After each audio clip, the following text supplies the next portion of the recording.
Hindi ko alam kasi hindi kami nagkausapan ng Pangulong Duterte at hindi din kami nagkausap ni Congressman Pulong. Pero nakita ko siya na nagpa-interview siya doon sa labas ng detention center. So baka noong nasa loob siya ay napag-usapan na lang. So clearly, VP, you believe na this is part of political, again, attack sa inyong mga Duterte? Oh yes ma'am.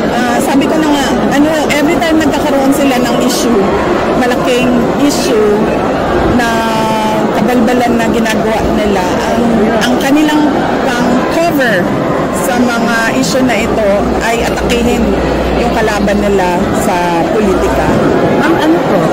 From national or we're talking here of local politics, dyan lang po sa Davao? Hindi, national. Tulad nga ng sinabi ko, blanco yung budget, nag-file sila ng impeachment. Ang laking tanong nun kasi blank check yun Parang ikaw na ang magsasabi kung paano at saan mo gagamitin yung pera ng gobyerno. Nag-file sila ng impeachment.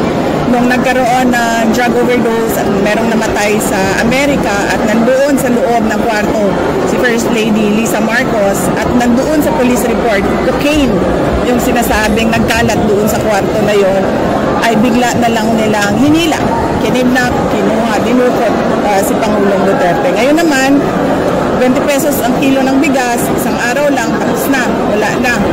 Kinalimutan na naman na pangako ay bigla na lang merong nag-file ng complaint kay Congressman Pulong.